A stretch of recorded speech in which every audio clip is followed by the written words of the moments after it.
తను చిన్నప్పటి నుంచి తల్లిని కోల్పోయిన ఫ్రస్ట్రేషన్లో ఉంది. పైగా నేను కొరత లేకుండా చూసుకోవడం వల్ల మొండితనం కూడా అబ్బింది. ఇప్పుడు కొన్ని రోజులుగా మార్పు వచ్చింది.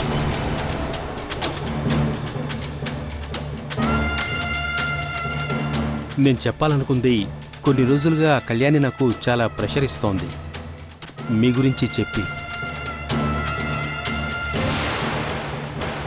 సరే, నా గురించి తను ఏం చెప్పింది? మీ గురించి తను తప్పుగా ఏం చెప్పలేదు. తను ఆశపడి మీకేదైనా చెప్పిందంటే దాన్ని మీరు జోక్గా తీసుకుంటే చాలు. ఏంటా విషయం సార్? విషయం పెద్దదేమీ కాదు. కళ్యాణి మిమ్మల్ని తన మనసులో ఒక తల్లిలాగా భావిస్తోంది.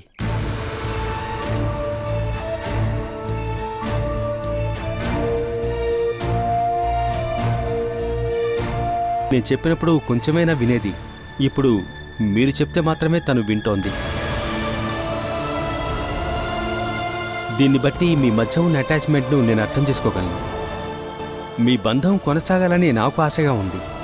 కళ్యాణికి హద్దుమీరి స్వతంత్రాన్నిచ్చి తన్ని చెడగొట్టకూడదు.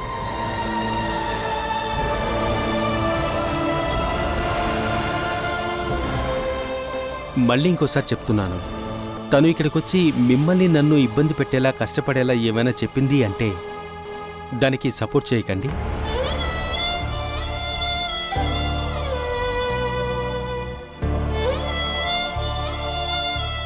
నేను బయలుదేరతాను. టీచర్, మీ నంబర్ ఇస్తారా? పాత నంబర్ కాల్ చేస్తే చాలు. నేను దాన్ని డిలీట్ చేశాను. నంబర్ చెప్పండి, నేను సేవ్ చేసుకుంటాను. ఎప్పుడైనా అవసరం అయితే.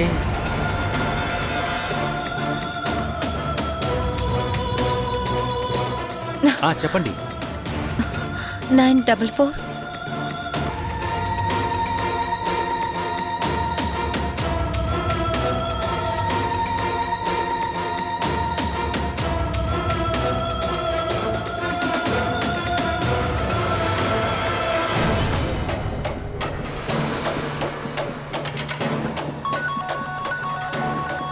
తీయద్దు, నేనే ఫోన్ చేశాను. నేను ఇక్కడికి వచ్చిన విషయం కళ్యాణికి ఇప్పుడు చెప్పొద్దు. తనకి నేను చెప్తాను. వెళ్ళొస్తాను.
ఇలా మీరు దాక్కుని ఉండాలంటే కళ్యాణి నాన్నగారు మాత్రమే కాదు, ఇప్పుడు వెళ్ళిన వారితో మీకేదో ఒక బంధం ఉంది. ముందు ఉండేది, ఇప్పుడు లేదు. Love affair? 2 కుటుంబాలు కలిసి వివాహం వరకు వెళ్ళిన బంధం. నీ పెళ్లిలాగానే అనుకోకుండా పెళ్ళే వద్దు అని చెప్పి ఇద్దరు చెరొక దిశలో వెళ్ళిపోయాం. అసలేం జరిగింది? కరెక్ట్గా చెప్పాలంటే తెలీదు. మా నాన్నకి సూరజ్ వాళ్ళ నాన్నకి మధ్య జరిగిన ఈగో క్లాష్ అని చెప్పచ్చు. కానీ సూరజ్ స్ట్రాంగ్గా ఒక డిసిషన్ తీసుకునుంటే నా జీవితం టోటల్గా మరోలా ఉండేది. ఎన్నో ఏళ్లకు ముందు జరిగిన విషయం అక్క. అదంతా అయిపోయి మీరు చాలా దూరం వచ్చేశారు. ఇక మీరు మంచి ఫ్రెండ్స్గా ఉండొచ్చుగా. సూరజ్ నన్ను చూడొద్దు, నా కష్టాలు ఆయనకి తెలియకూడదు.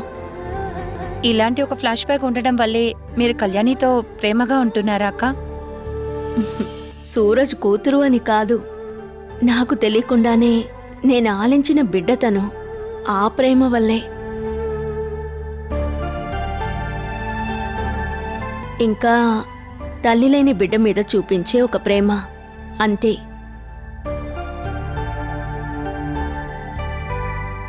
హ్మ్. నువ్వు చెప్పినట్టుగా అయితే నేనింకా అతన్ని మర్చిపోలేదనే కదా అర్థం. పాత లవ్వర్ అనో లేక తెలిసిన మనిషి అని నాకు పెళ్ళైన తర్వాత ఒక్కరోజు కూడా నాకు గుర్తొచ్చిందే లేదు. అది అబద్ధం అక్క. మీ హృదయంలో ఎక్కడో ఆయన కోసం ఒక చోటు మీరు ఇచ్చారు. లేకపోతే ఆయన చూసేటప్పుడు మీరెందుకు ఇలాగా భయపడాలి? ఇంత టెన్షన్ మీకెందుకు? కళ్యాణి ట్యూషన్ టీచర్ నేనే అని సూరజ్కి తెలియకూడదని ప్రీతి చెప్పింది. ఆ అబద్ధాన్ని నేను మెయింటైన్ చేస్తున్నాను. అది అలాగే ఉండనివ్వు. మీ నెంబర్ అడిగారు. నాకది తెలియదు కదా. అప్పుడున్న టెన్షన్లో నేను నా నెంబరే ఇచ్చాను. అది ప్రాబ్లం అవుతుందా? నాకు తెలిసి సూరజ్ అటువంటి విషయాల్లో మిస్యూజ్ చెయ్యడు. ఒకవేళ కళ్యాణి గురించి ఏమైనా చెప్పదలుచుకుంటే ఏదైనా చెప్పి మేనేజ్ చేయి. నిజం చెప్పాలంటే నేను ఇరుక్కున్నాను. ఇప్పుడు సుధా టీచర్గా కూడా నటించాలి. ఇది జీవితం కదా. తెలుసో తెలియకో ఎన్నో వేషాలు వేయాల్సి ఉంటుంది.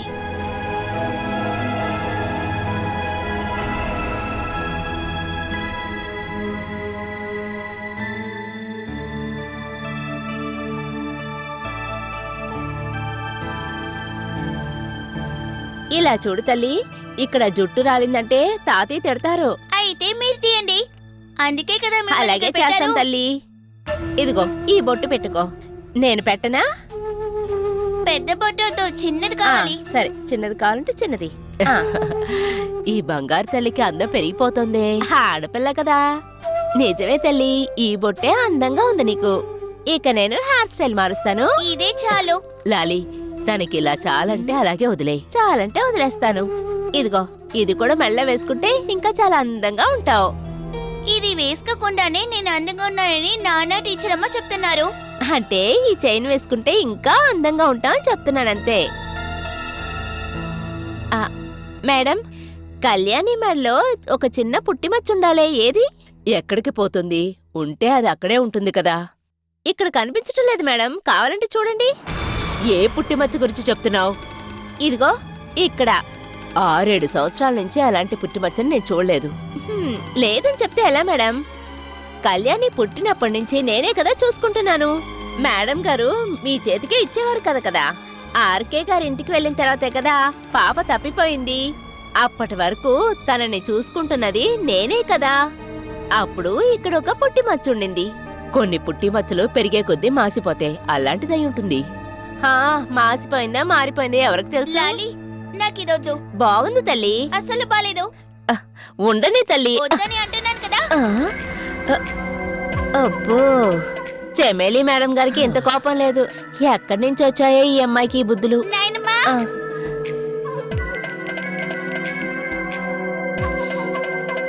ఆ, ఏదేమైనా పుట్టిమచ్చ అది మాసిపోయే అవకాశం లేదే. ఏదో తిరకాసుంది.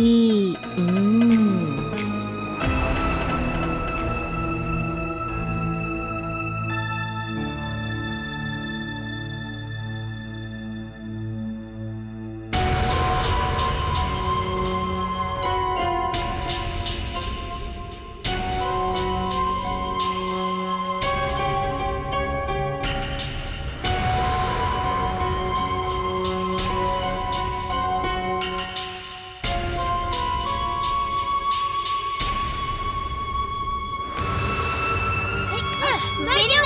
ఇవ్వరా? నా పెన్ ఇవ్వు. ఇవ్వరా? అమ్మా. ఇవ్వరా? విను. ప్లీజ్ ఇవ్వరా? విను. నేను తీసుకోవాలి. ఎందుకు ఇలా చేస్తున్నావు?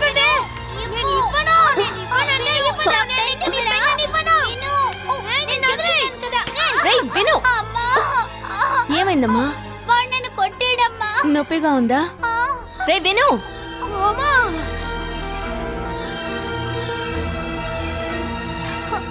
అమ్మా, నాకు చాలా నొప్పిగా ఉందమ్మా. నొప్పి తట్టుకోలేకపోతేనే చెప్తావని నాకు తెలుసు. రా, అమ్మ నీకు బాంబు రాస్తాను. వాణ్ణి రాని. నువ్వు రామ్మా.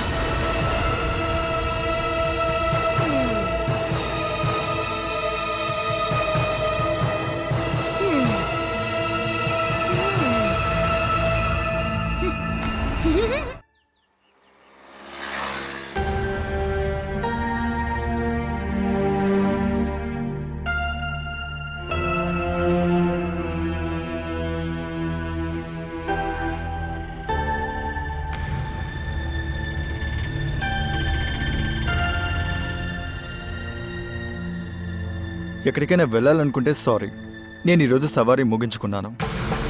నేను స్టాండ్కి వెళ్ళి అడిగినప్పుడు బయట మీరు సవారికి వెళ్ళినట్టు చెప్పారు. అందుకే ఇక్కడ వెయిట్ చేస్తున్నా. తిరిగి వెళ్ళడానికి వేరే దారి లేదుగా. ఎంతసేపు అయినా సరే చూసే వెళ్దామని వెయిట్ చేశాను. మాట్లాడవలసిందల్లా మనం ఆల్రెడీ మాట్లాడుకున్నాం కదా, మళ్ళీ ఎందుకు నువ్వు టైం వేస్ట్ చేస్తున్నావు? చెప్తే ముగిసిపోయే విషయం కాదుగా మన మధ్య ఉన్నది. ఇలా చూడు, నేను నా నిర్ణయాన్ని తీసేసుకున్నానని నీకు చెప్పాను కదా. అయితే నేను మీతో ఒక నిర్ణయం చెప్పాను. మంచి సంబంధం దొరికాక ప్రేమికుడిని విసిరిపడేసి అందరు అమ్మాయిలు చెప్పే డైలాగే మీరు అలాగే అనుకుంటారని నాకు తెలుసు.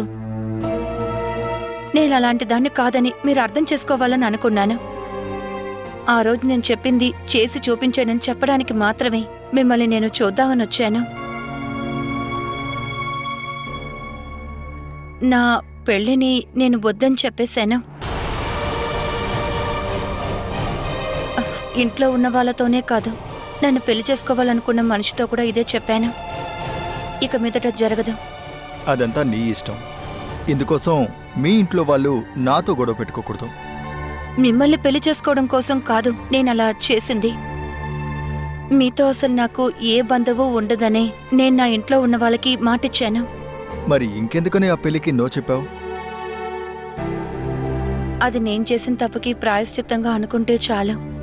మనిద్దరినీ కలపాలని పాపం అవమానాల పాలైంది బాల. నేను ప్రాయశ్చిత్తం చేసుకోవాల్సింది బాలాకే. ఆ కుటుంబానికి సాయం చేయాల్సిన బాధ్యత నాకుంది. ఆ బాధ్యత మాత్రమే ఇప్పుడు నా మనసులో ఉంది.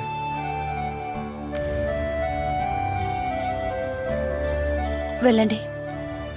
ఇక మీదట ఈ బండిని నేను ఆపను. నన్ను మీరు ఒక ఫ్రెండ్గా చూసినప్పుడు ఆపి ఒక లిఫ్ట్ ఇస్తే మాత్రం ఒప్పుకుంటాను.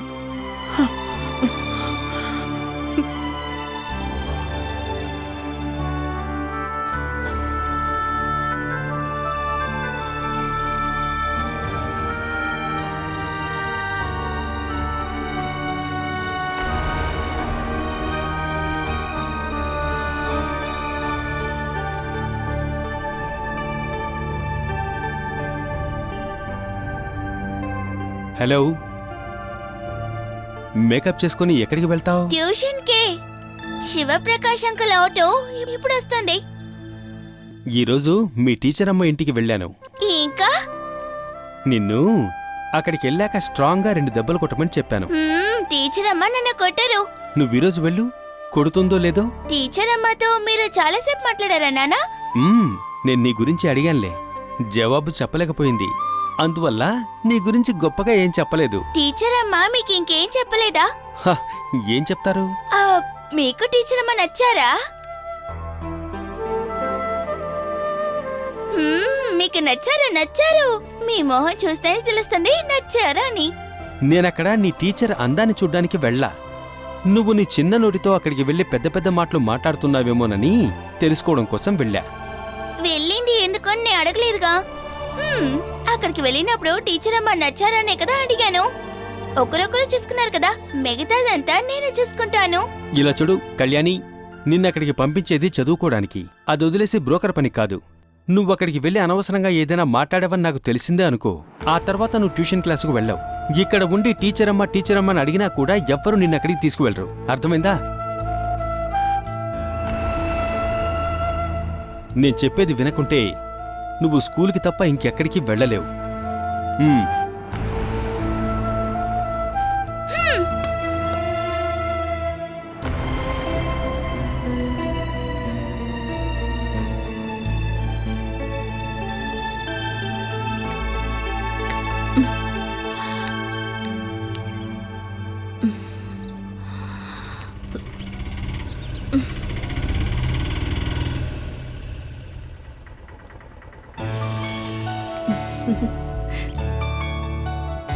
టీచర్ అమ్మా, మీరేం చేస్తున్నారు? ఇక్కడ ఒక అల్లరి పిల్లోడున్నాళ్లే. వాడిక్కడ రోజు అల్లరి పనులు చేసి ఇవన్నీ తోసేస్తాడు. నేనవన్నీ స్ట్రైట్ గా పెడతాను. ఇప్పుడు ఇదే నా ముఖ్యమైన పని. వినుకుట్ట గురించి చెప్తున్నారా? ఇంకెవరు చేస్తారు ఈ పనులు?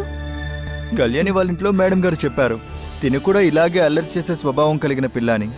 సుధా టీచర్ గారే మార్చేశారంట. వాళ్ళు ఊరికే చెప్తున్నారులే కదా కళ్యాణి. కళ్యాణి మంచి పిల్ల. కళ్యాణిని మార్చగలిగిన టీచర్ గారికి వినుని మార్చడం అంత కష్టమా ఏంటి? కొన్ని విషయాలంతేలే. మిగతా వాళ్ళ కోసం చేసే పనులు, వాళ్ళకి చెప్పే అడ్వైసులు సొంత జీవితంలో వర్కౌట్ అవ్వదు. ఒకవేళ బయట మనిషి ఎవరైనా చెప్తే వింటాడేమో. టీచర్ అమ్మా ఇలా రండి, మీకు ఒక విషయం చెప్పాలి. ఏమిటంత సంతోషమైన విషయం? అదంతా ఉంది, చెప్తాను. నువ్వు లోపలికి వెళ్ళు, నేను ఈ అంకుల్తో కాస్త మాట్లాడి వస్తాను. వెళ్ళు.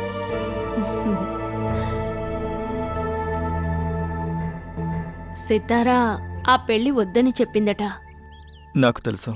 నీతో ఎటువంటి బంధం ఉండదు అని వాళ్ళ అన్నయ్యకి మాటిచ్చిందట. మా మధ్య ఏ బంధం లేదుగా. ఎందుకు నీ ఆశల్ని కప్పిపెడుతున్నావు? మనసుని మోసం చేయడమే పెద్ద తప్పు. తొందరపడి నిర్ణయం తీసుకోని చెప్పడం లేదు.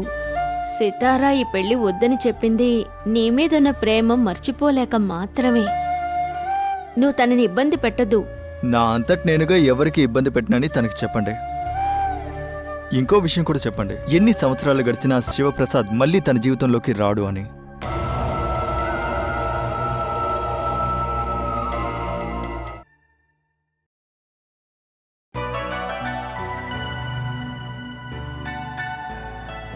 నీకు వెయిట్ చేసి బోర్ కొట్టిందా? ఆటో అంకుల్, మీకు ఎవరి టీచర్? నా ఫ్రెండ్. ఫ్రెండ్ అంటే ఏంటి? ఫ్రెండ్ అంటే ఫ్రెండే, స్నేహితుడు, బెస్ట్ ఫ్రెండ్. మన నుంచి ఏమీ ఆశించకుండా మనకు కావాల్సింది చేస్తాడు. నువ్వురా, మనం లోపలికి వెళదాం. స్కూల్ నుంచి స్ట్రైట్ గా ఇక్కడికి వచ్చావా? లేదు. త్వరగా వచ్చావు కదా, అందుకే అడిగాను. అదా, అందరు పిల్లలు రాకముందే నేను మీ దగ్గర ఒక విషయం చెప్పాలి. ఏమిటది? నిన్న మా నాన్న ఇక్కడికి వచ్చినప్పుడు మీరు అసలు ఎందుకు మాట్లాడలేదు? నేను మాట్లాడాను. కానీ నాన్న చెప్పారు మీరు ఏదో చాలా కష్టపడి మాట్లాడారని. ఆ, అది మీ నాన్న కదా, అందుకే కాస్త రెస్పెక్ట్ గా మాట్లాడాను. మా నాన్న అంటే మీకు ఇష్టమా టీచర్ అమ్మా?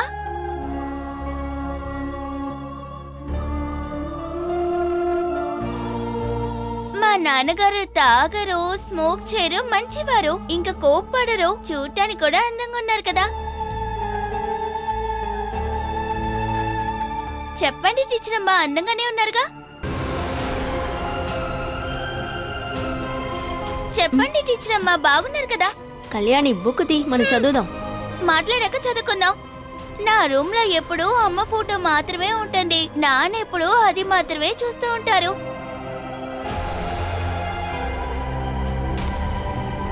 మీ దగ్గర నేను ఒక విషయం అడిగితే మీరు నన్ను తిడతారా టీచర్ అమ్మా? నేను నిన్నెప్పుడైనా తిట్టానా చెప్పు? చెప్పు, తిట్టానా? అలాని కాదు. అయితే నేను అడగచ్చా? అడుగు.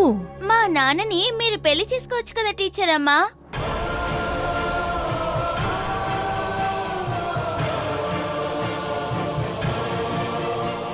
మన అందరూ కలిసి ఒకే ఇంట్లో ఉండొచ్చు, చాలా బాగుంటుంది.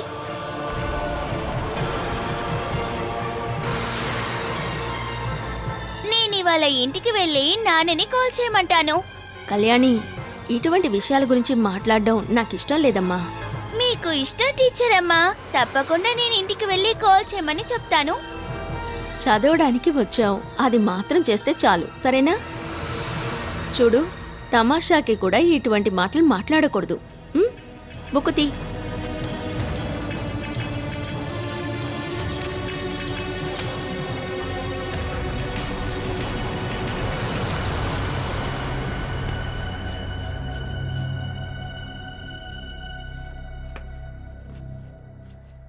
ఉదయమే కదా ఇక్కడ తుడిచావలాలి. మేడం, ఎప్పుడూ మురికయ్యే చోటు సిట్ అవుట్ హాలు తెలుసా? కనీసం 3 సార్లన్నా తుడవాలి. మనం ఒక పూట స్నానం చేయకుండా ఊరుకుంటే కాళ్ళు చేతులు మొహం కడుక్కుంటాం కదా, అలాగే ఇది కూడా. ఇదంతా సౌదీలో నేర్చుకున్నట్టున్నావు. అక్కడ ఇల్లు కాదు కదా, బంగ్లాలు. సిట్ అవుట్లు ఉండవు అక్కడ, తిన్నగా హాల్లోకి వచ్చేస్తారు. అక్కడ అలవాట్లన్నీ ఇక్కడ రుద్దుకుంటుంటే మంచిది.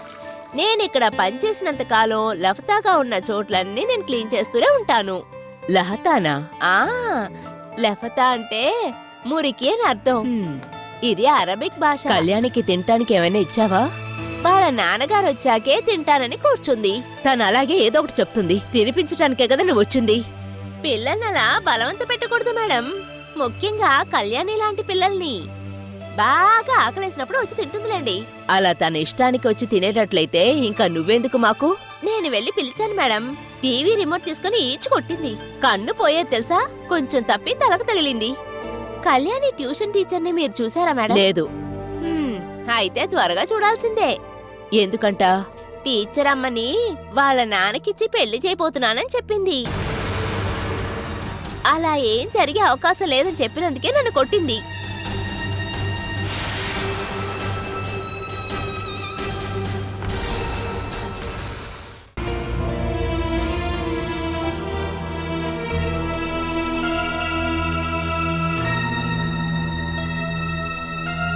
ఇప్పుడు ఎందుకు అనవసరంగా నా మీద కోప్పడుతున్నారు? ఎప్పుడు చెప్తారు కదా నా కోసమే మీరు కష్టపడుతున్నారని. అయినా కూడా నా ఆశని నెరవేర్చలేరా మీరు? ఇలా చూడమ్మా, కొట్టుకు వెళ్ళి వస్తువులు కొనడం లాంటిదా ఇది? మీరు టీచర్ అమ్మని చూశారు కదా, పాపం కదా టీచర్ అమ్మ. నాకు నిజంగా చాలా నచ్చారు. మీరు ఒప్పుకోవాలి. టీచర్ అమ్మ ఒప్పుకునేలాగా నేను చేస్తాను. కళ్యాణి, నేను టీచర్ అమ్మ ఒప్పుకోలేని విషయాన్ని నువ్వు మాట్లాడుతున్నావు. అదంతా నాకు తెలీదు. టీచర్ అమ్మ దగ్గర అన్ని విషయాలు చెప్పాను. నాన్ని కాల్ చేయమని చెప్తాను కూడా చెప్పాను. కాల్ చేయండి.